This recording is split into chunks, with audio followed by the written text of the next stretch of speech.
igikorwa ca mbere ufise ca mbere gihambaye cyo gukorera Imana nukuja kwiyuzuza na mugenzi wawe. Nukuvuga ngo bya bindi usanga umugore aririmba soprano, umugabo aririmba baze muri korali imwe baraye bagwanye.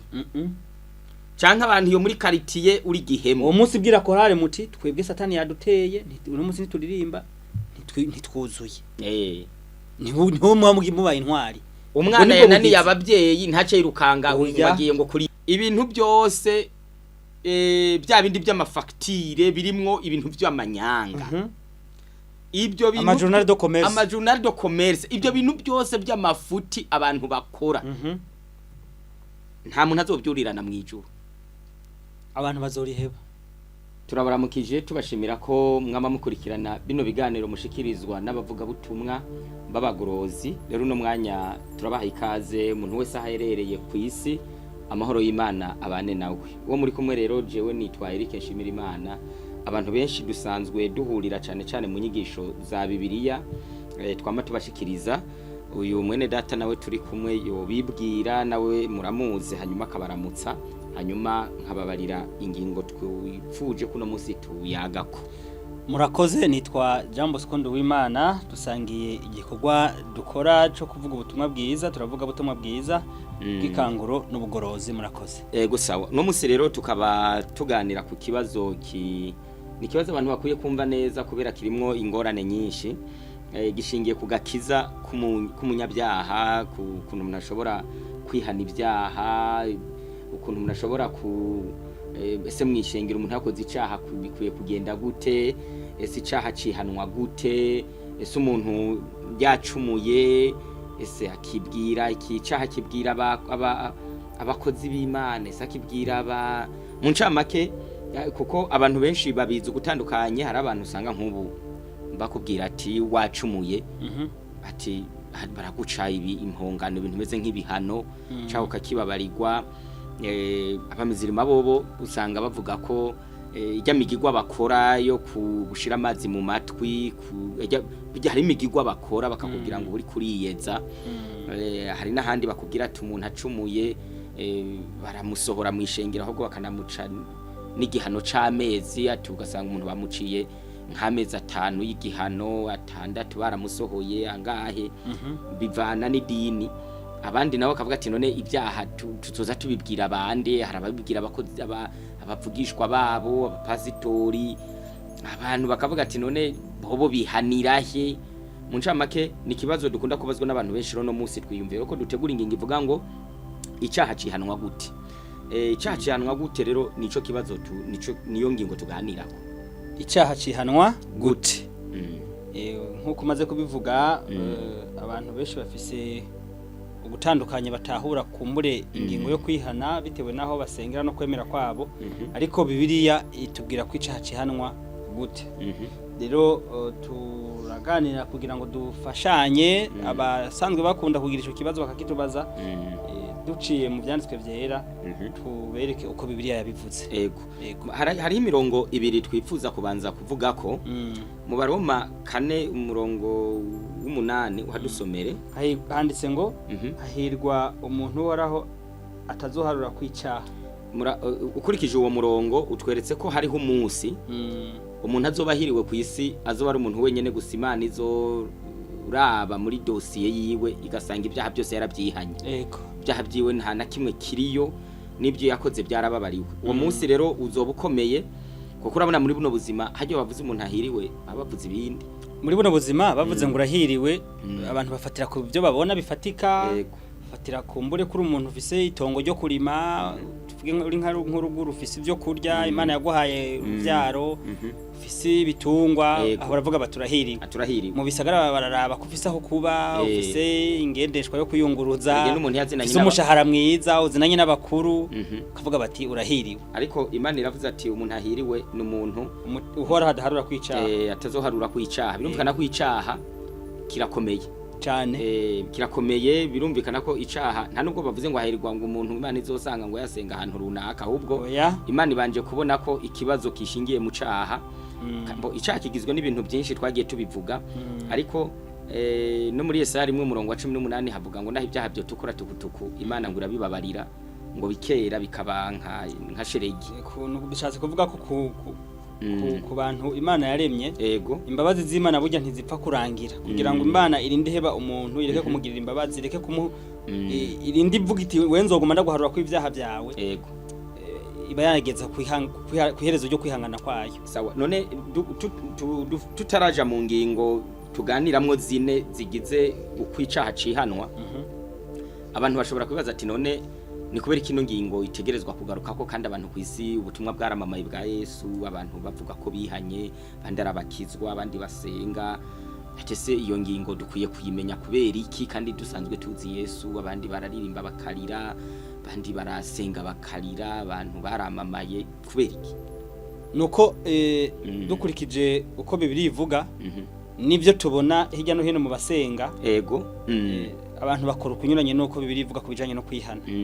Ica kabiri no kugira ngo abatafise ubumenyi bari basanzwe babikora kutariko ariko bipfuza gukora uko Bibiri bivuga nabwo ubumenyi babugire. Mu ncamake Yesu ubu mwijuru niwe muvugizi numwavoka ariko aravuganira abanyabyaha. Ego. Birumvikana ko ikimwicaritse mwihema geranda iyo mwijuru mu rusengero go mwijuru hari kakorera no kugira ngo yakire dossier ziva kwisi abo banyabyaha bunge n'Imana nkuko abaherezi kera babikora bunga abanyabyaha n'Imana. Birumvikana yuko iki kibazo ucize nabi dossier yawe Yesu ntiyo ishikanirase ivyo kunda oya sawa turayiganiramwo rero ibintu bine kuko icaha uko cihanwa canke kiva ku muntu yagikoze mu nzira zine Bibiri yivuga. Iyo umuntu atazize neza bakamubesha canke bazimwigisha umuntu ntazikurikize iby'ubugingo boraho nibishoboka. Iya mbere atamenye neza izo ntambwe zine ashobora kwibwira canke kwibesha ko Imana yamwemeye kandi tamwemeye kandi zirakurikirana. Umunca makusimvye imwe ntibishoboka. Iya mbere nuko babazwa n'icaha kugira umutima ubabazwa n'icaha wakoze cyabindi mu gifaransa contrition kikabanza ku mutima kikabanza kikakubabaza. Kandi abantu tubabwire ko no mu buzima busanzwe kugira ugende kwiga ikintu cyose kugira ugikore ubanza ukagishaka. Ego. Niko bimeze. Rero ijambo ry'Imana riraduha urufatiro. Ego. Mu gitabo cy'ibyakozwe n'intumwa igice ca 2:37-38 handitsemo inkuru yerekana igihe abantu bari bamaze kumva ubutumwa buvugwa na Petero. Ego. Maze babaza Petero bavuga bati bumvise ivyo bibacumita mu mitima. Babaza Petero n'izindi ntumwa bati bagabo bene data mbega tugire dute? Petero abishura ati nimwihane umuntu wese muri mwebwe abatizwe mu izina rya Yesu Kristo mubone guharirwa ibyaha byanyu kandi muzohabwa ingabire ariyo mpwemu yera. Ahantu nipfuze cyane ni 37 agace kambere gatangura bumvise ivyo bibacumita mu mitima. Hari ivyo bari bumvise bivuzwa na Petero ariko imitima yabo iracumitwa. Mugabo mu nyishu Petero atanze babwiye ngo nimwihane ibyaha byanyu biharigwe. Yego. Birumvikana ko mbere yuko bihana ibyaha byabo bigaharirwa habanje gucumitwa mu mutima. Imitima yabanje gukorwako batahura ko ari abanyabyaha imbere y'Imana, batahura ko hariho ubuzima barimo Imana itemera. Rero kubanza kubabazwa n'icaha, kubanza kumva ko muri wewe ico wakoze ari kibi kibabaje yaba umuntu canke Imana, niyo ntambwe ya mbere umukristo canke niyo ntambwe ya mbere umuntu ashaka guharirwa, ashaka ko icaha ciwe gihanagurwa umuntu asabwa gutera. No kugira uwo mutima urukonesa kandi ubabazwa n'ico kintu wakoze. Ubabazwa abantu benshi ku isi hari gihe bihana kubera impamvu runaka. Icubahiro nta tumwanya arimwo, ntasuzugugwe. Niyo mpamvu hari umuntu uzamva kubwiye ngo basi ngo pfa kumva ngo mbabarira ngo nimba vyakubabaje ngo nyene ngo nta kundi ngo ntaho ngo tubana amahoro ngo gutyo. Ugasanga mu ncamake uyu mutima wo kubabara ukababara utahombye ukababara utapfishije. Murabona abantu benshi dukunda kubabara bakwibya amahera wabuzaka ikintu runaka wahombye inyungu runaka n'umuntu iriwe yababaye yijiriwe. Ariko uwo mubabaro ubabajwe gusa nuko watutse umuntu kwibombo, wahemukiye umuntu mu kazi,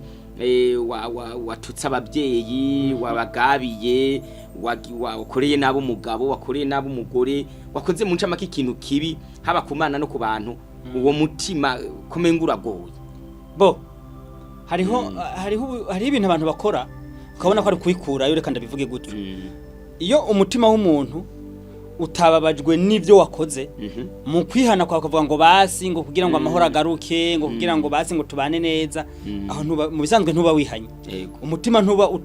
utahura kwico wakoreye umuntu camubabaje kandi muri Bibiliya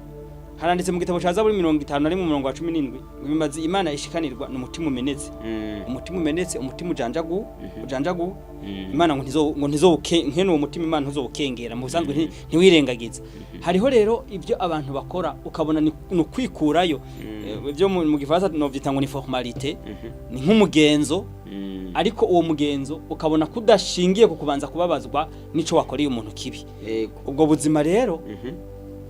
ntabwo Imana ntibwemera nta nubwo yokwigera yemera kuko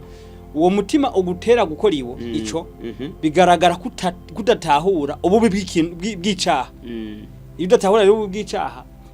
ushaka kucatura canke kugikira kukivamwe mu nzira Imana itavuze none umuntu biziguye ngo ibyaha byose umuntu yihanya ariko bitabanje kumuvyukamwo kumuzamwo abanza babazwe nabyo ntabwo Imana yigeze bibabarira oya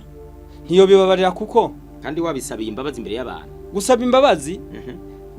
bitangurirwa no kubanza kubabazwa nico bakoze rega gusaba imbabazi ko kuvuga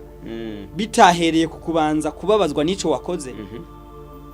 biba bimeze nka bya bindi abantu bitwa ngo barakijijwe batatahuye agakize carico niyo mpamvu Imana iraba mu mutima kugira irabe yuwo mugabo Imana yawe yafatira ku byo tuvuga twese twogiye uko tuvuze inyuma bigaragara twoca dusanga baba bya bindi bantu bavuga ngo Imana ngo izodelibera twatuvuga tuti ibyo bavuga nibyo mugabo kubera ko isuzuma umutima no mobile icaguteye kuja kwaturira imbere mbega no kubabazwa nico wakoze canke ni kwikurayo rero ntabwo rero Imana yo kugirira ikigongwe umutima utabanje kumeneka ngo banze babazwe nico kintu bakoze muca make iyo niyo ngingo ya mbere abantu bakwiye kubyumva ko muri buno bukristo turimwo ikintu citwa icaha ntabwo ari ingingo umuntu akwiye gufatisha urutoki rumwe ngo ayifyinemwo bya bindi usanga umugabo hakwihana ahubwo acazana igitenge agaha umugore telefone n'ibindi byose izo mu bisanzwe zari imbuto zikwiranye no kwihana ariko ntabwo ari imbuto uko si kwihana umugore wawe umushavuje ukamucumurako mu kugira ngo ufutanganye dossier ukagura igitenge ukagura ikintu uziko akunda iyo ni imbuto mu bisanzwe yo kwihana mugabo si kwihana wategezwa kubanza kwihana hanyuma ukazomugurira ibindi mu nyuma ukabanza ukabazwa nico kintu wakoze hanyuma iyo nzira yo kumwereka ko wahindutse yo kumwereka ko wikosoye ukabikora koko mugabo habanje kubanza kubazwa nico wakoze icambere nukuvuga ngo Imana kugira mu ijuru ishobore kwemera icaha c'umuntu ko kimuvako Imana ifise imbabazi yatanze n'umwana wayo ariko bifise condition ya mbere nukubanza ukababazwa n'ibyo bintu cyane muri Bibiliya rero harimo umuntu yitwa Baramu yihanya ariko atababaye atinye yatinye kwicwa na marayika si Baramu gusa hariho n'undi yitwa Yuda hari n'uwitwa Akani izo ni ka ziri muri Bibiliya zitwereka ingene abantu batinya ingaruka yicaha bakoze hagutinya ico caha hakubazwa nico kintu citwa icaha wakoze ahubwo gatinya ingaruka zishobora kugushikira igihe utihanye bakaja kwihana babitewe n'ubwo bwoba ariko atari kubabazwa n'ibyo bintu bakoze babanza babone bahemutse sawa iyindi iyo rero umuntu icaha camubabaje akagira akabonga kababara abona umuntu bataye nk'ibihumbi 100 n'urube yaruraka mu kano ntibirinda kwa ibihumbi 100 bishake bibe 10 canke hababaye nta muntu yatanezeye ariko icaha umuntu arashwana muri karite no mu rupangu akiryamira habwo kukagoro bakanywa n'icupa tacanezwe nta n'umubara afise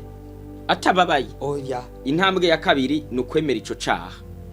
kugira umutima wemera icaha ukavuga ati ukacemera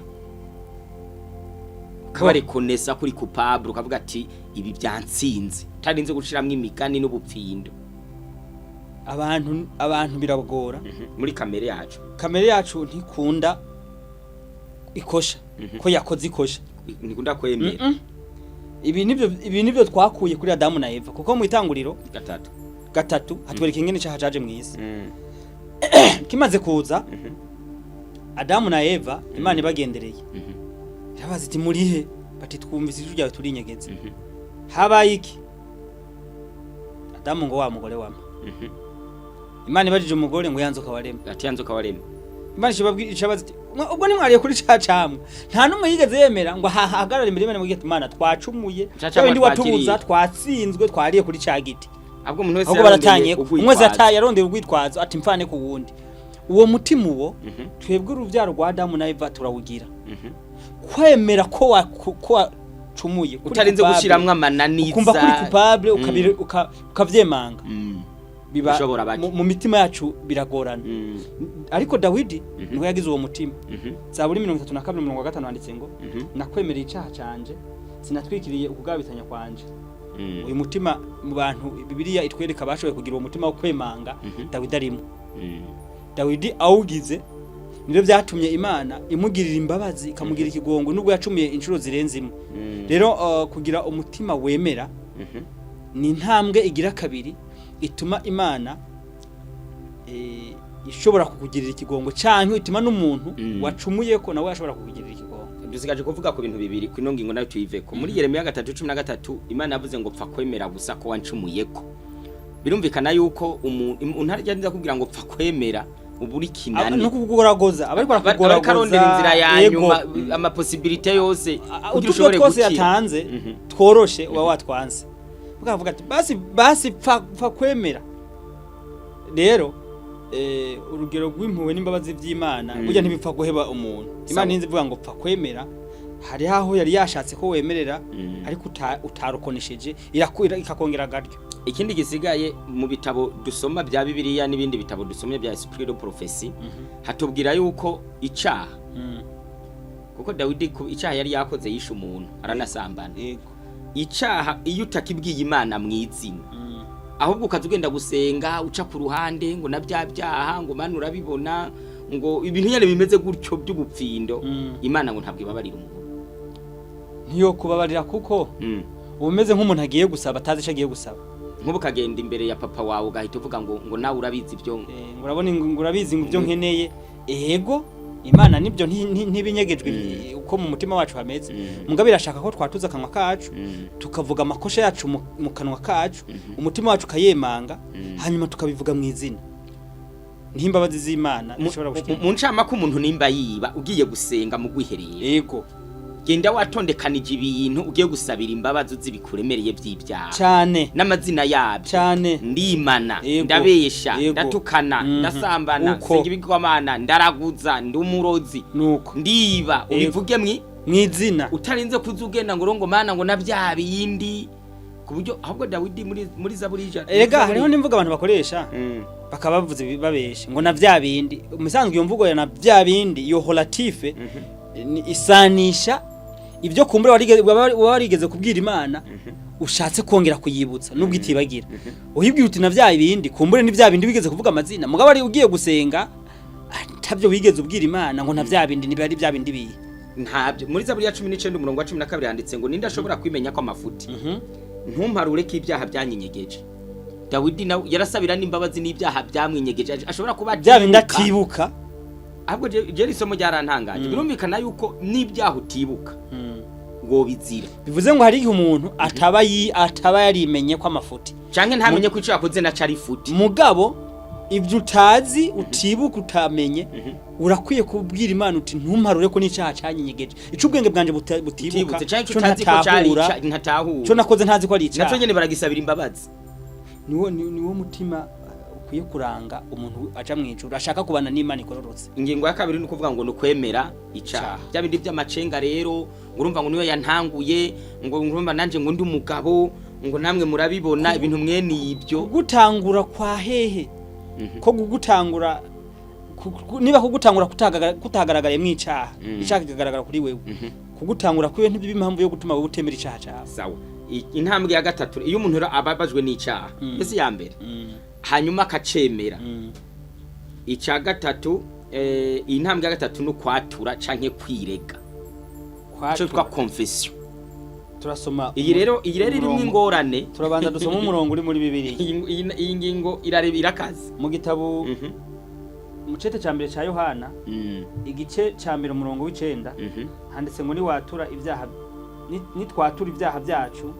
niyo yo kwizigirwa kandi gororoka ibyo nivyo bituma iduharira ibyaha byacu ikatwoza ukugabitanya kose yego nitwatura ibyaha byacu umva kwatura ko Bibiliya ibitubwira confession yego nibyo ngo bituma kwatura rero ni intambwe ikurikira ukwemera iyo umaze kwemera mu mutima abazigaye ko watuza akanwa kwatura rero ni nka confession mucamake no kugenda kuvugisha akanwa Imana mucamake ukemanga ko ivyo bintu wo bivuga kubera hariya kukubabara kubazwa nico wakoze ukagira confession mu mutima ni mu mutima hariho na reconnaissance naho nyine haracari mu mutima contrition na reconnaissance ni mu mutima mugabo ugiye gukonfesa kwatura bica biva inyuma bica bishigwa ku mugaragaro rero iyi ngingo yo kwatura rero batura canke birega mu buryo bune uburyo bwo kwatura ni bune abantu bavyumve neza uburyo bwo kwatura icaha canke kwirega ni bune mucamake iyo ningingo ya gatatu ariko imwe irimwe amashamane irimo dushami tune kandi ingingo abantu ikogwamwe amakosa menshi kuko ari amashengero wumva ngo yaravuye ko bamuje nama kwihana ngo kwatura ahandi ukazamba baravuze ngo numwanya wo kwatura bakaza baza ngo uvugire mu gutwi ivyaho utabivuze bagwakwa no kukuvuma mwishengero ngo abavugishwa ngo urabasuzuguye hari usanga bashehoze barashize ikintu kiringo ngo yindwi ngo niyo kwirega abandi bakagenda kwa Patiri muri penitensiya nibindi byinshi murumva yuko ino ngingo ikomeye icambere rero muri uko kwirega canke kwatura za ngingo zine zigize iyi ngingo iyi ya gatatu ubwa mbere umuntu yirega canke yaturira uwo yahemukiye umuntu ku wundi uwo wahemutseko yego umuntu ku wundi bifise amasomo abiri ya Bibiliya turayavuga ku mutwe muri Yakobo 5:16 handitse ngo confessez-vous les uns aux autres mwaturanira ibyaha byanyu iyo ni confessez-vous les uns aux autres nukuvuga nukubwira uwo wacumuye mukaturiranira hari abantu basobanura nabi bakumva kumenga no kuja kwaturira umuntu oya ntabwo ari confessez aux autres oya ni confessez-vous nukuvuga ngo jewe nima naguhemukiye mbwira wewe nireze aux autres ntabwo ari confessez aux autres oya nukwaturiranira niko handitse irindi ni Mateo 5:23 handitse ngo ni wajane shikanwa ryaye kugicanira ukibuka ko ari cyo upfa na mugenzi wawe ubanza urisigeho ugende witature na mugenzi wawe kuvuga nta muntu yemerewe gutanga ishikanwa no kuvuga gukora igikorwa runaka mwishengero kuririmba kuvuga ubutumwa kugira igikorwa runaka no kuja mu ikoraniro byonyene ugasanga uri ko uragenda mu mavuga butumwa biki nibiki ivyo ntivyemewe uzi ko hari icupa na mugenzi wawe mucama ko buri kuruhira ubusa igikorwa ca mbere ufise ca mbere gihambaye cyo gukorera Imana nukuja kwiyuzuza na mugenzi wawe nukuvuga ngo bya bindi usanga umugore aririmba soprano umugabo aririmba baze muri korali imwe baraye bagwanye canka abantu iyo muri quartier uri gihemu uwo munsi bwira korale muti twebwe satani yaduteye uri munsi nituririmba ntitwuzuye niho mubaye intwari umwana yananiye ababyeyi ntace yirukanga bagiye ngo kuririmba none abo babyeyi unaniye hama bakakubona mu rusengero uri kuririmba bariko baravuma iyo ndirimbo itobafasha ubwo butumwa wowe ushaka ko buja gufasha abandi ababyeyi bawe butabafashije no gutumwa nyabaki none ko menga kwisa abantu beshi ritegeko baragishe rega abantu ubona isi ukuntu yubatse n'ubukristo bwo muri no misi bujegajega nuko abantu turabakristo nyakuri abantu nyene ubona bigira ukabona mucongereza bavuga ngo they don't care nuko atarabakristo nyakuri ino sosindoriye abantu bahari urumva umuntu aragenda mu rupanga gatukana ukazobona dimanche samedi mu musigiti barahamagaye arigiriye basenga kubera umugenzo nta kibazo ntibasenga kubera gushaka guhinduka bashaka gusa n'umucunguzi bashaka gusa n'Imana ngo bazabana oya basenga kubera gusa basanze abantu basenga niyo mpamvu abantu batagira ubwoba kuririmbira kuri ivyo bicumuro sawa iyi ngingo ro kugira tuyive ko reka tuvuge ko bino bindi bintu bikurikira no kuvuga ngo bisiguye ngo tubikuye mu mvugo izi mvugo z'inyandiko za Bibiliya nuwa ngo umuntu ututse umuntu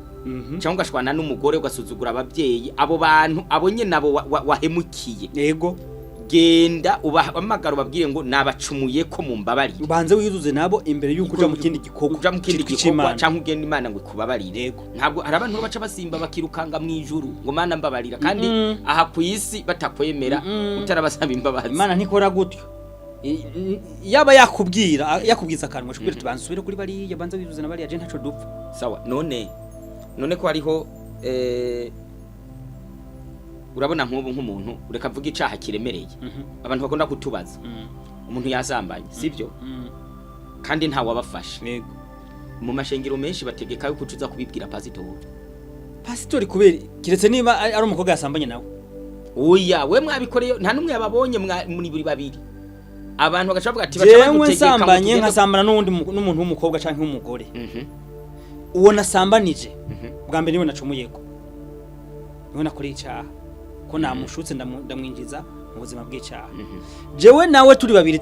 twaturiraniye tugasaba ikigongwe ku Mana nta wundi muntu akwiye kuja hagati yacu amenye n'ivyo bintu ariko ubuzi ntabwo ariko bimeze usanga abantu birirwa mu mazimwe bakora ibitari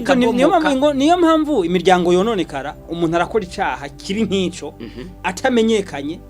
akaza kuregwa na pasitori yaturiye kandi yategerezwa guhamagara uwo yacumuye ko akamusaba imbabazi bakihana ku Mana bakanihana nako beze nka vyakera ngo abantu baragenda kwirega ngo bahereje kwirega ngo bagaca bamenye watwaye inka ngo kazomba baratanze raporo ku batware ngo yankaye kwa naka ngo yatwawe na nawe kumva baragufashe kumbe wewe uzize ko waragiye kwirega aho kuja kwirega ko wivye kubera wagiye kwirega kwa Patiri sawa rero mu ncamake birumvikana ko abantu benshi urabona ino ngingo bayikoramwe amakosa niyo mpamvu icaha dusomera umurongo mu migani n'abari duhereza kino ngingo 2:5 icaha abantu bacumbe neza imigani 2:5 igice cy'amajana umuntu akwiye gusaba imbabazi umuntu yahemukiye hakugenda gusaba imbabazi kuza kubwira abantu ibyaha umuntu utahemukiye handitse gute witature na mugenzawe ubwiwe witature na mugenzawe ubwiwe kandi ntumenere ibanga uwundi iyo si Imana ni Bibiliya ubyumvise akagutuka ukaba wambaye ibara litakuvako mumviriza ingaruka zibiri zo kuza kumenera amabanga yo kwa y'ibyaha abantu batabigenewe Bibiliya tubwiye ngo witature na mugenzawe ubwiwe uwo mwagiranye ibibazo cyane hano ntabwo basizemwe ngo pasitori na ntuzoya wewe uwo muntu mugenzawe witature nawe hano bavuze ngo iyo ubirenzeko ukamena iryo banga uzoba wambaye ibara litazokuvako uzoga muri kandi nibyo none wewe wibye oya gusambana usambaye abantu basambanye canke wishe umuntu nta muntu numwe akubonye ntibimenyekanye haize nk'imyaka nka 30 ugacuza mu rusengero ngo nibujya ngo nguriya muntu ngo je namwishe ntumva kugiye guhungabanya imitima y'abantu ugiye kwiteza ingorane mu bantu mu gihe igihe wica ntawe mwari kumwe abo badayimoni bagutera bakagutuma uniga umuntu canke umuroga nta wakubonye wewe ufashe umwanya ukisuzuma ukicuza ukababara ukemera ukaturira Imana ibyo bintu bigarukiraho aho kumana sawa rero iyi ngingo yari ingingo ya mbere iya kabiri no kwaturira ni imbere y'ishengero baraturira icaha imbere y'ishengero kwaturira icaha imbere y'ishengero kwaturira icaha rero imbere y'ishengero iro nshaka ntitunayite ni ikintu umuntu aba yakoze kikaba camenyekanye mu ncamake caha kirenze umwe ku muntu ego ahubwo ukagikora nk'ubu ugasambana ukiba ugakugwana wivye mu isoko urafashwe wishe umuntu bace bagufata uragwanye quartier yose irabimenye uzokwaturira muri quartier niba ugomba kwihana neza n'abantu bose bamenye ko saba bazomenye nubundi ko wihanye niba byaramenyekanye gushika hanze yo ya quartier ubamwe bikamenya kana mu gisagara mu gihugu cyose bisaba ko bizogera mu gihugu cyose bamenye bati naka bwa wundi yarongeye arihana bya bintu yakora bibi yarasabye ikigongo cyakaro mu Bagalatiya 2:11 biranditse mu Bagalatiya 2:11 byashikiye Petero ahemukira Antiokia Paulo ngo acamugisha impari amugishije impari Petero ngo acaboneka ko ibimutsindisha ivyo bimutsindisha byari byanduje ishengero yaciye abyihaniraho nyene kandi hariho n'ahandi Petero byigeze kumushikira igihakana Yesu kugira ngo Yesu yongere kumwemera yarinze kongera kumwatuza imbere ya zantumwa ngo urankunda kurutaba reka tubisome ariko Kefaja muri Antiokia mugisha impari mbona nkubone kuko yari nibimutsindishije yarafite ibimutsindishije ariko harimo ikibazo umuntu nka Petero yagendeye ku mazi umwe yasigi gushengera yego umwe yajana na Yesu umwe yabonye kuri Eliya na Mose akabona Yesu ahinduka ukundi kuko Petero na Yakobo na Yohana bari mu bantu bagendana bari baza amabanga menshi ya Yesu bari les intimes de Jésus kandi Paulo nawe urabona nuwe yaje mu nyuma yaranabaha mu bwa mbere akiri mu dini ry'abayuda biri mu Bagalatiya 13 none tukaca twibaza ngo ubu biroroshe ko umuntu w'umukozi w'Imana ari nko kugwego reka dufatane nk'ugwego rwa Petero gukora icaha paka kikamujana imbere y'ishengero c'izindi ntumwa icariho c'izindi ntumwa reka tubanze tubivuge mu iyo mvugo yego ukurikije uko yari yubashwe n'ijambo yari afise ukamuzana ukamushorera akihanira n'imbere y'abana n'abakecuru n'abatama n'imizore n'inkumi imbere hari gushaka usanga n'ishengero umuntu arimwe ririmo nabuko ririmo nyina n'umugore n'abana Erega uyu mirongo bananje kuyisoma bigaragara ko vyari babereye ku mugaragaro kuko handitse ngo kuko bavuye kwa Yakobo batarashikayo yasangira n'abanyamahanga ariko bashitseyo ariyo njorora arabanena ko atinye abo mu bakebwe kandi n'abandi bayuda bahumbana nawe bitaye ko na Barunaba atwagwa n'ubwo buhumbi bwabo ariko mbonye badaca mu nzira igororotse nuko kuri ku ubutumwa bwiza kuri mbarira Kefa imbere ya bose nti ko wewe witondera ingeso z'abanyamahanga zitari z'abayuda kandi uri umuyuda ugobera ute abanyamahanga kuba nk'abayuda amubarira imbere ya bose yamweretse icyaha yakoze ko uri yonjorora mu byo wari uri kurakora ukaba ugomba kosha abandi wewe ibyo bitewe n'iki ivyo ni kimenyetso ko kwihanira imbere y'ishengero yo wacumuye Bibiliya kandi ibi byarinzwe byandikwa mu ishengero rya Yesu rero ntibagira ubujama bw'ibyaha oyayi icyaha nta cyaha c'abakuru n'abato ibintu byitwi icyaha erega Imana yego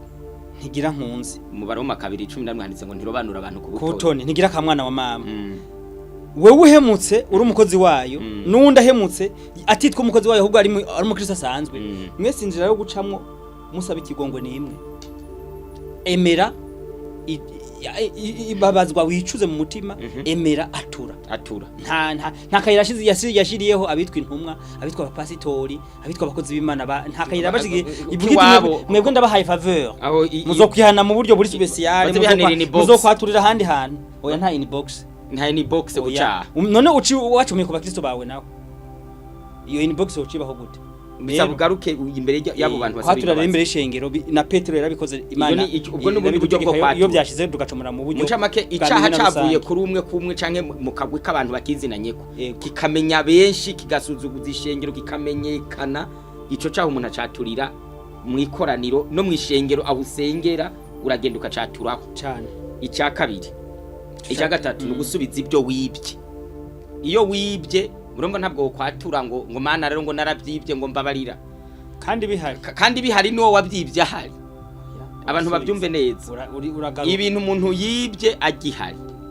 nibyo yibye bihari byaranazanye n'inyungu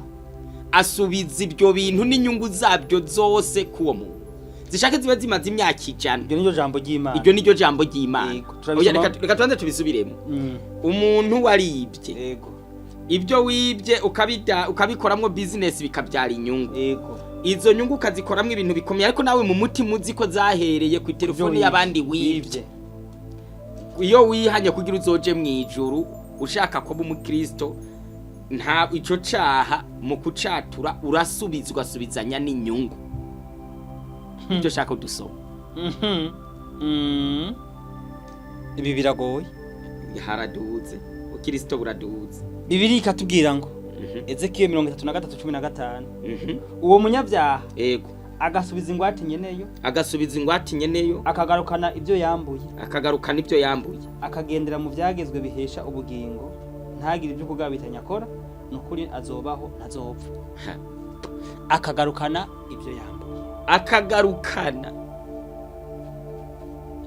iri somo riri mu masomo abantu batazokwemera urazi yuko abantu benshi batazoja mu ijuru tubishize muri umurongo wa Bibiliya oya nuwonyene uwo munyabyaha akagarukana reka ndaguhakarorera ibintu yambuye hariho abantu bafise ubutunzi bwahereye ku kwiba nk'akarorero bakaba batiteguye kubuheba reka dufate nk'akarorero umuntu yibye telefone mu rupangu yabamo yego ayigurishije 1500 yego aciye afonda akabutike gakora aciye afonda aga project y'icapati yego arakadandaje kabyaye imoto yego imoto ibyaye amakinga 5 ayahaye abadariste bazi baramunyonga yego bibyaye bajaji bibyaye akavuatire bibyaye parasere aguze mwinka yubatsemo n'inzu mbere biragwiriye agize magaze shop nini abaye umuntu umusupplier supplying adandaza ibintu mugabo abantu baza kumurangura yarahereye ku telefone yagize gute andetaye angro ariko nawe mu mutima abizi ko aho yahereye nugutwara telefone yo mu rupangu arakabuka agenda kuyigurisha kandi agatonda gusenga nihagira kwatura rero none ico kimazi hari abantu biteguye kugitanga Uwo ibyo bintu byose munyabyaha- guca ubyikorera Byose ugatugana na wa muntu yiba telefone na ya y'igihari mazu. kamugita ibi bintu byose mfise bya bindi byose uzubona iyo muri bishingiye dire. kuba narakwivye none nkurikije uko ijambo ry'Imana ryambwiye ndaje kwatura byose ni gwawe ungenze ukushaka ukaba wumviye ngo umunyabyaha gasubiza ibyo yambuye abo bantu ni bande ni Zakayo yabishoboye ijuru Zakayo muri Luka 19:8 banza tuhasome uwabishoboye Zakayo yarabishoboye kuko we yavuze ngo yego Luka 19:8 Zakayo we yarabishoboye bivuze ngo nabandi bantu babishatse bo bishoboye ngabo rero ndakubwiye handitse ngo Zakayo arahagarara abwira umwami Yesu ati raba mugenzi umugabane w'itunga ryanje ngira wuhe aboro kandi umuntu wese nagunze ndabimurihe kane mama we umuntu wese nambuye yabanje afata aboro aravuga ati narabimye aboro narabimye arabaha yica amande yo kuhaboro ati nagize umutima mubi nariye ndi umwe yego aca yongera afata abantu yagunze yambuye kandi tubika uyu yari umutoza kori yatoza amatagisi ikigo c'abaroma gitoza amatagisi cyo amatagisi asanga abantu yibye aravuga ati kugira Imana imbabarire mu mutima we namwemu bariko bakorana ndamuriha inshuro zine none muri no misi yacu harimo abantu bafise uwo mutima kandi rojewe nciye mbona abantu irisomo bajya pritse bakarishobora hariho nabantu aba bakene boca batunga kuko hari umuntu yoca azana ibintu n'inka kazigarukana n'amatongo yose waguza komotse kuri ivyo bintu ubutunzi bwose wagezeko niko ijambo ry'Imana rivuga sinzi ko abantu biteguye kwemera mu cigwa citwa Zakayo mu gitabo c'ibifuza ibihe byose handitsemwo ko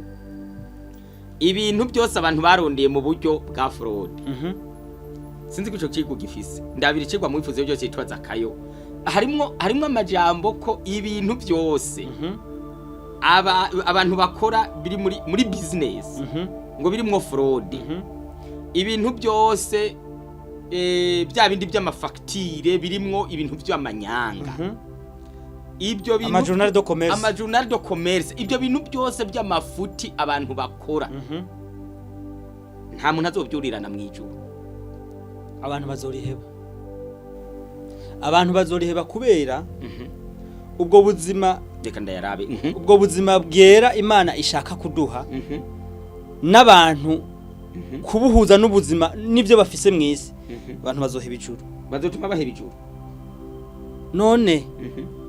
ko hari abantu nkuko nabivuze ibintu byabo byose byubakiye kuba barabanje kwiba bandi bazobishobozwa tuvuga rya jambo Yesu yavuga muvyo ngo bishobokera Imana bidashobokera abantu bishobokera muncamaka abantu babyumve neza ivyo ni bya bindi Yesu yavuga bimeze nko guca mu izuru ry'urushinge kwemera ukoroha ukagira uwo mutima utahura wabaye muri Zakayo utahura ko ivyo bintu byose ufise intango yo kugira ngo bironke aho wabyibye hose ubikuye ari kwiba umuntu kandi uwo muntu akaba gihari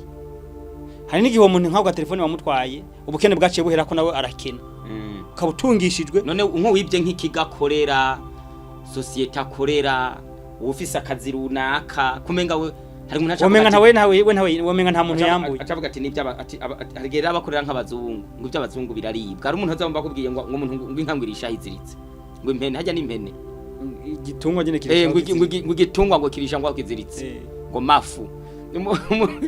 gacavuga gutyo mu byukuri iki kibazo kibi kigo biri bishira hamwe haba ahantu runaka ukora ukayaterura ukayajana ukayubakira ko ubuzima bukaduga hari abantu bashavuga rero ngo Imana ngo yaraduhezagiye no mu rusengero barajayo ngo shimiye Imana bakazana n'amashimwe ashimishije mu mashengero kandi baribye waruze ayo mashikanwa Imana ntiyemera kandi arisome ntabwo Imana yemera ayo mashikanwa mwe nayo ngo abantu bazana ngo bari rega ntiyoyemera kuko n'uyazanye ntimwemera oya ngo Imana kuri ntiyemera wewe uje mu rusengero uje gushimira Imana mu byo wibye byateye imbere uwo mutima wo kwiba ukurimwo banza ugire uwo mutima wo kwibanza wihane ugenda ubwire wa muntu uti narakwibye ndatera imbere ngibi byose ni kwawe igihe cyose maze nduha naruha bishingiye ku busuma nakoze umve ngene havunitse Maraki 1:13 ikindi muvuga mutewe muri uho turimwo kandi murabyinyoza niko horanye n'ingabagizi kandi muza nico munyaze n'igicumbagira n'ikigwaye uko niko muzana amashikanwa mbega mwene ayo mashikanwa no yemera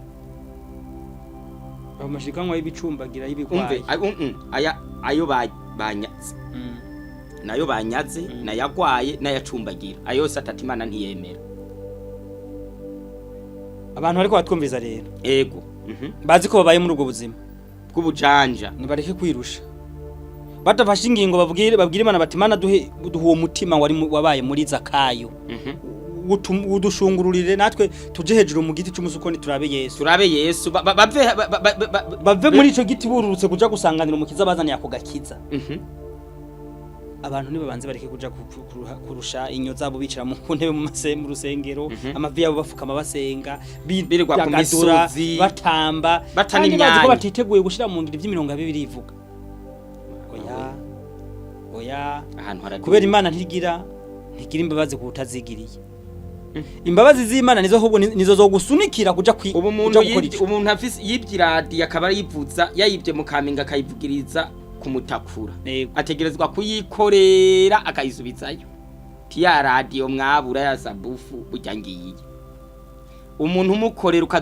unonora ukura nibiduka ryawe ry'amatelefone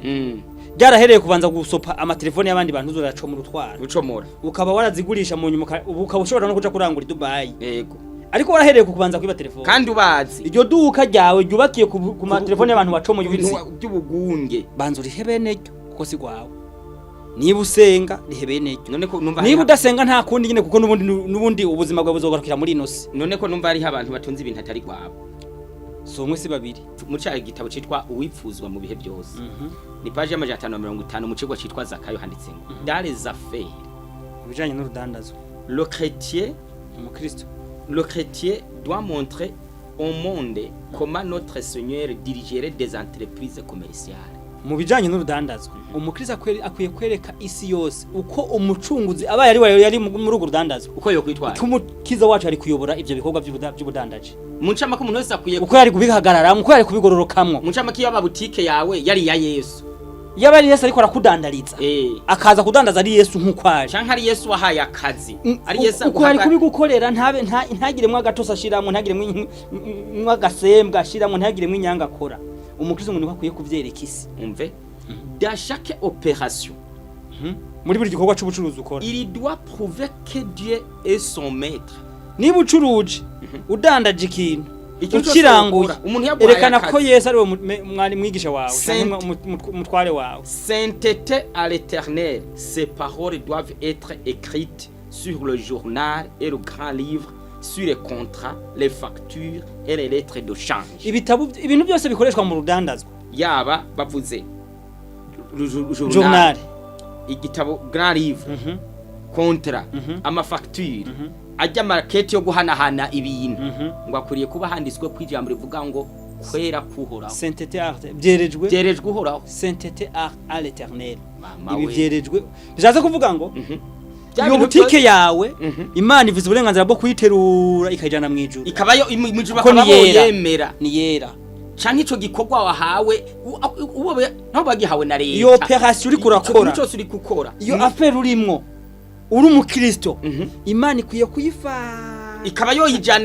igakorera nayo niyo ishatse yoze kayikorera ukubikora urayiha ukora nkuko yari kuvyikorera yabihari mu ncama ko umuntu akwiye kwitwara ku buryo avuga ati iyi affaire Imana naho yo yijana ikabera iyi ministeri iyi operation institution abantu ko birirwa bariba iki kintu Imana interuye n'iyi ministeri canke naka kazi n'uyu nkorera ikabidugana mu ijuru Imana yo vyemera. Imana izogira ikigongo nyeka oya so delivera Imana ha deliveration nyene nizi imbabazi niba ata deliveration riri hari tukaba dushaka ubugingo buhoraho ubudashira turi abantu basenga nitwige gukwemera ibyanditswe muri Bibiliya byo tuyoboka umva irindi jambo c'est qui tout en professant de suivre le Christ agisse d'une manière injuste dépose un faux témoignage contre le caractère d'un Dieu saint et juste et miséricordieux. Abantu bose bavuga ko abakristo ariko mu bikorwa byabo bagakora ibintu bitarimo kugororoka baba bagaragaje Imana gutari ko batangiye Imana igishinga ntaye kitari kinyoma kandi bakaba babangamiye Imana ifise ingeso z'Imana yera mu bisanzwe babashize kandi y'imbabazi babashize agasembwa ku ngeso z'Imana zera kandi Imana y'inyembabazi zitunganye kandi z'inyembabazi hirya ngo toute personne ayant accueilli le Christ dans son cœur prouvera sa conversion comme Zaché. Umukristo wese yego ariko turako nukuvuga ngo umukristo nimba yarakiriye Kristo by'ukuri mu mutima nkuko ngo Zakayo yamwakiriye ategerezwa kumwakira ngo nkuko umukristo nimba yarakiriye mu mutima Yesu nkuko Zakayo byabaye ngo prouvera sa conversion comme Zaché. ategerezwa kuzogaragaza iryo hinduka nk'irya Zakayo renonça à toutes les pratiques frauduleuses dont il avait l'habitude. Agaheba urudandazwa rwa magendreka nkoresha ca kirundi basigaye bakoresha ngo urudandazwa rwo mu kinywabi. Agaheba magende. Ibintu byose byiyo bitari ibyo. Mama we. Hepfo ngo abantu ntibazoja mu ijuru.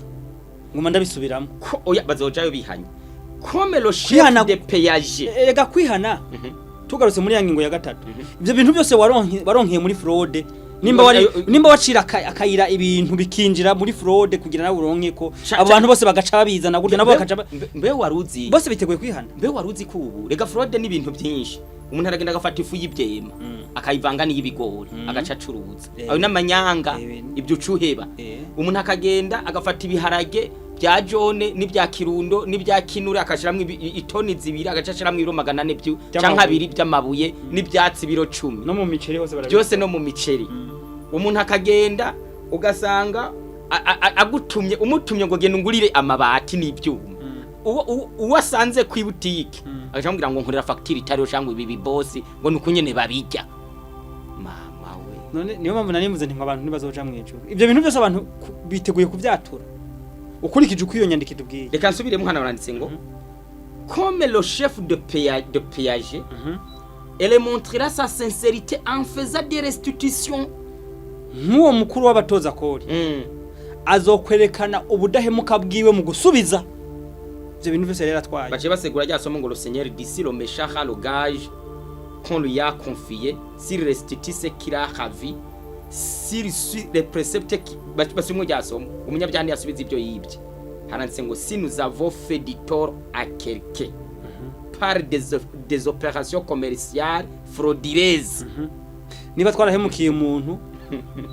biciye mu rudandazwa rw'amagendo dukora cyangwa rwo mu kinywa si nous avons surpris sa bonne foi en affaire niba twarungukiye mu kuba umuntu w'umutima mwiza muri ibyo bikorwa tugakorera muri uko kuntu yabaye yagize bonne foi yarakwizeye kutomwiba ugacungukira ati bariya ati barahumye ati nikuzaza nyene tubahumura hepfo ngo si nous l'avons frustré de son dû niba twaramunyaze cyo yategezwa guhabwa même dans les limites consenties par la loi naho byo byagarukiye mu byemewe n'amategeko nous devrions confesser notre tort et faire restitution dans la mesure du possible kandi igihe cyose bigishoboka ko dusubiza ibyo twungukiye muri uko kuntu tukabisubiza dans la mesure du possible mawe igihe bigishoboka ko ibyo twungutse twose twungukiye muri opération frauduleuse dutegerezwa kurestituwa dutegerezwa gufata bya bintu wa muntu twamutwaye twizuze sa bonne foi tukabimusubiza byo burya ati twaguciye mu ryahumye aha nico akira twasanze nk'abakristo tutari dukwiye kubikora ati burya amafaranga twakubwiye ngo ujya muzingo wajya amashasho gugwa 10 byari 4 kino twabonye nyene wivugira ko abantu ushirikiye nakakigaragura ngo ngo zana guheba 3 ngo ibi ngo nta makuru ufise ngo wagenda ngo azozaba bahumura ngwehe tuzatubakora mu maso hano haranditse ngo il est juste que nous rendions non seulement le bien que nous avons pris mais aussi les intérêts qui se seraient accumulés pendant le temps qu'il a été à notre possession s'il avait été placé d'une manière judicieuse ikikwiriye mama we sugusubiza ikintu gusa cyakindi twaratwaye ahubwo ni inyungu zose zaje mu mwanya twari tukimaranye mama we nukuvuga ngo ikintu c'abandi watwaye umaranye imyaka 10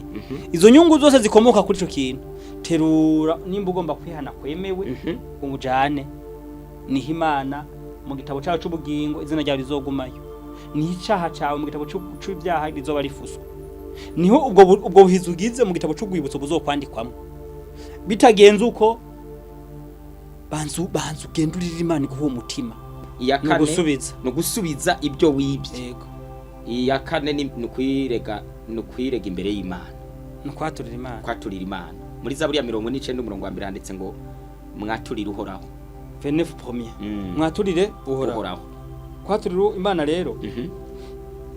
birashika umuntu ugasanga ico yakoze camenywe n'Imana gusa nkubo nk'akari umuntu ugasanga yibye nk'ibigori yo agaca yigira ntagira umuntu twigeze no kubivuga hari igihe umuntu usanga n'umuntu yamwankiye mu mutima uri umwibone wiba rega umuntu ashaka kuba ari kaharura amafaranga y'ukayiba utayakoze ko igihe n'igihe umva umuntu yatuye kumva yatuye kutariko kumva yatuye ikintu cari banga mu mutima ukumva araje ngurumva ngo nari nakune nakwase mu mutima ivyo byo mu mutima ubabibwirwa Imana gusa bitaraba ibikorwa ngo bibe amajambo biga abantu ntitubimenya bibwira Imana yo niyo nyone ibana mu mutima sawa yego ingingo ya kane mu ngingo y'ukuburyo icaha kiva ku muntu Imana ikakimubabarira reka dusubiremwo iya mbere twabonye ko ari kubabazwa n'icaha yego gejeje kukubabaza nucemere yego gejeje kucemera cature neza yego twabonye ko hari ico umuntu yaturira mugenzi we canke abantu bagikoranye yego hariho ibibwirwa ibigera n'imbere y'ishengero rya Husenga iyo byageze ku rugero nyene bikamenyekana bikabirigara yego ikindi no gusubiza ibyo wibye hano twabonye ko ari nko kuduga rukonwa haragoye gusubiza ibyo wibye ukabyisubiza n'inyungu hariya uduga uja mu mabandi uvuye mu muyange wa Nyanza ikindi naco ni ibyaha Imana yonyene nizi nawe we muzinanye ko gusa bibwirwa Imana yonyene ingingo ya kane rero ya nyuma no kubireka yego kandi dusigaje kureka rero duce duheza kureka no kutongera gukora mu gitabo c'ubutumwa bwiza bwa Yohana 8:11 igihe Mariya bari bamurengukanye imbere ya Yesu atamuciriye urubanza rwo gutsindwa yaciye amubwira rino jambo reka baryo dusoma Yohana 8:11 nawe ati nta numwe mugenzi Yesu aramubwira ati nanje sindagucira urubanza ni wigire guhera ubu ntudusubire gukora icaha ntudusubire gukora icaha genda ureke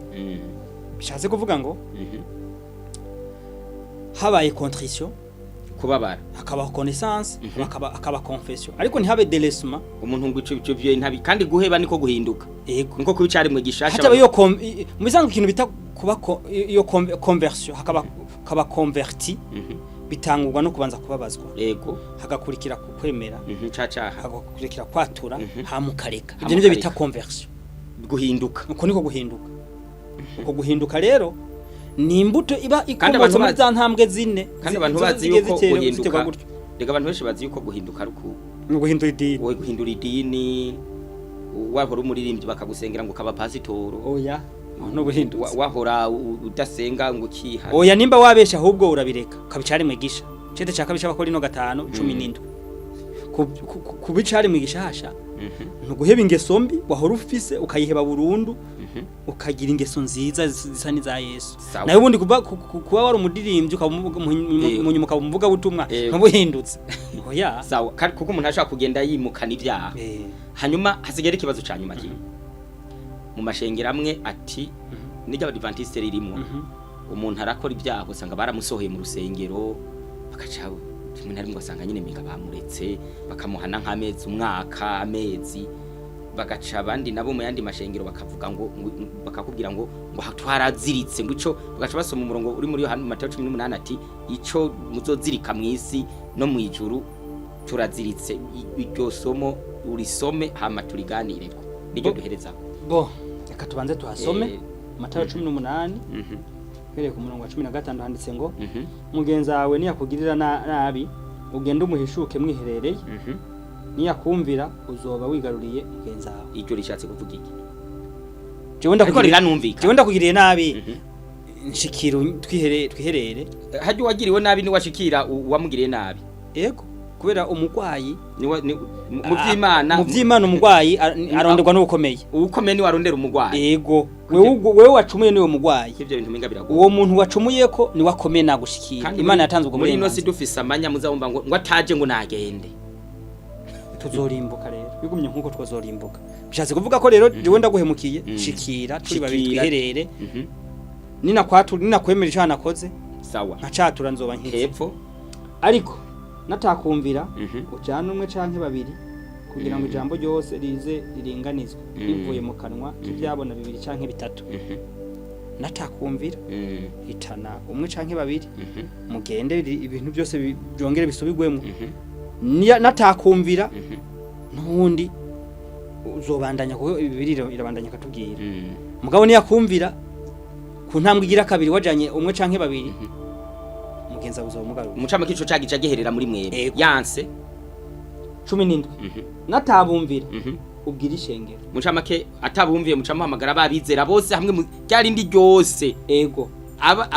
abo mwungeri aba umeze gute hama aba umunyabyaha n'umunyabyaha abarongozi b'ishengero umunyabyaha nta kongera kwitwa ngo umukuru w'ishengero ngo uri pasitori ngo uri ntumwa ngo umudiyakoni cyangwa umudiyakoni kazi ngo umuvuga butumwa w'igitangaza rurangiranwa umunyabyaha n'umunyabyaha muncamake byaha baca babizana bakabigira ishengero wansi intambwe ya mbere ni ya kabiri intambwe ya gatatu arabwiye ngo natabumbira ubwira ishengero niyanka kumvira ishengero niyanka kumvira ishengero naryo kuri wewe azoba nk'umunyamahanga n'umutoza kore ndababwira ukuri ibyo muzohambira mu isi byose bizoba bihambiriwe mu ijuru kandi ibyo muzohamburura mu isi byose bizoba bihamburuwe mu ijuru nindahamburura nindahambira ishengero rya shengero ku ntambwe ya gatatu rimenye uwo munyabyaha rikamwinginga akanka kuryumvira niryo ryose rivuga iryo rivuze riti uyu turamuhambiriye mucamake bamuha umugayo abagore n'abagabo abana inkumi n'imizoro batabana batamakazi musangiye ukwizera musengera hamwe muco kibanza mukoraniramo bavuze bati turaguhambiriye nibo bahambira no mwijuru mu gitabo ca imbere y'izina ryawe mu gitabo c'ubugingo ico caha ntikikugwa urumva hari ukuntu mu mashengero menshi mu gitabo c'ivyaha ico caha ntikikugwaho izina ryawe mu gitabo c'ubugingo barigiye ko akamenya mu madini katandukanye usanga ari nk'abagabo batatu bahambira umuntu none ko abantu bakora ibintu bitandukanye bakavuga ngo turaguhambiriye ugasanga baranakurenganije icaha ishengero ni ibyo bintu byose ishengero n'iryo rivuga ijyanyuma ku munyabyaha ibi birivuze ngo ndasubira mu murongo wa 17 natabumbira ubwira ishengero niyanka kumvira ishengero naryo kuri wewe azoba nk'umunyamahanga n'umutoza kode ndababwira ukuri ibyo muzohambira mu isi byose bizoba bihambiriwe mu ijuru kandi ibyo muzohamburura mu isi byose bizoba bihamburuwe mu ijuru bavuze ngo uzohambira bavuze ibyo bibwiwe ryashengero wa muntu yase kumvira sinumva rero impamvu abantu bashira umuntu mu gihano c'amezi 5 kuko no munsi ashobora guhanwa naho yobananira mwese akahambirwa ariko ashobora guhambirwa saa 2 saa 6 agakaba kavugana mwemera akamugendera avuga ati ndiha abantu bakamuhanura bakamusengera akisubira nibyo kuri arashobora kwihana ariko ntahitire ngo mu mabanga yera ubwo nyene nibi akwiye kwere imbuto zikwiranye kandi haro n'ibyaha bituma umuntu adashobora gusubira mu mabanga y'Imana ariko kubabarirwa agasubira mu ishengero ari igicumuro umuntu akoze adasubira kugira uburenganzira bwo kugabura ivyera gusangiza ivyera abantu b'Imana sawa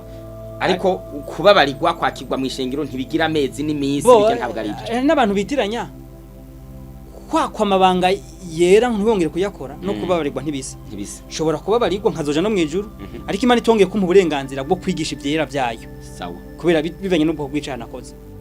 ruka rero ka 18 ati yes mbega nzosanga mbega aho umwana aho ariko umwana w'umuntu niyaza mbega azosanga ukwizera mwisi nikibazo yose zitabajije kandi nico duhereje ndababwira yuko azorobacira vuba ariko umwana w'umuntu niyaza mbega azosanga ukwizera mwisi mama azogusanga kuko Yesu azosanga hari abantu bakugize mugabo yarinze abibaza mbega nongo Yesu yararabye imbere mu buryo bwa kazoza akoresheje ubushobozi bwiwe yaragiye muri vision araraba agira garuki abona muri no misi turimo twebwe asanga fraude nta bantu biteguye kuyiheba ibyaha ntibazovyatura abantu bakora mu ma institution atandukanye mu bigo bitandukanye ntibiteguye guheba kuza barayobera amafaranga bagenda bayajana baja kwikorera ibikorwa vyabo. Umuntu umuhaye akazi gashaka gucungira kantagenda ntiteguye kugukorera neza. Ushaka kumubwira ati ncungira uyu murima akwa kugenda uranga. Ngaba biravya sanga benshi bazoba basenga baza ati mbega umwana w'umuntu niyaza azosanga abantu bafise ukwizera ko tuma bahabwa ubugingo. Imana rero ubwira ijambo ryanyu mushikirije ishaka ko twihana uko vyanditswe. Irashaka ko tubabazwa mu mutima n'ivyo twakoze tukavyemera tukavyatura tukareka. Usanze hari ibyo usabwa gusubiza ca muri iyo nzira bibiri ivuze. Bitagenze gutyo ibyo kuja mwijuru nturi mu nzira ija mwijuru. Uribesha naho wawe wibwira uribesha. Rero Imana idufashe. Ifashe n'abaduteza amatwi kandi bahe ubwo bushake uwo mutima w'ubuhizi wo kwatura kugira ngo ibi byo mwisi abantu nubwo tubihahamiye tukabicumuriramo ariko bigarukira hano no kumva gusugiye kurabaho bahambiye ku buburi urabona ukaraba abantu busanga uko bakomeye bari munsi baguma bagenda barenzwa kwivu barenzwa kwivu basize bya bindi bibye bakanagenda batanihanye wewe utwumvise teriyo ntambwe saba Imana ibigushoboze kandi igitangaza c'Imana uzi ko ushobora kugenda kwaturira umuntu ugiye kumusubiza ivyiwe nawe gafatwa n'ikigumba kavuga ati basi nawe ndaguhaye ko nadukeye Imana ukabona igukora igitangaza ukabona ntiyemeye isigara mu bukene mugabo ubwiza ubwo butwari bwo kuja kwihana. Ubu Kristo rero ntabwo bwigishwa abantu rana bibereye bariko bivugira barindireye Yesu kandi mu mitima batiteguye. Ego Imana rero iduhe mu byukuri ifashe buri muntu wese uyu n'umunzani umuntu wese yipimako niyo mpamvu kuja mwijuru ngo ari irembo ripfunganye cyane. Imana ibitwumvishe mu izina rya Yesu. Amen.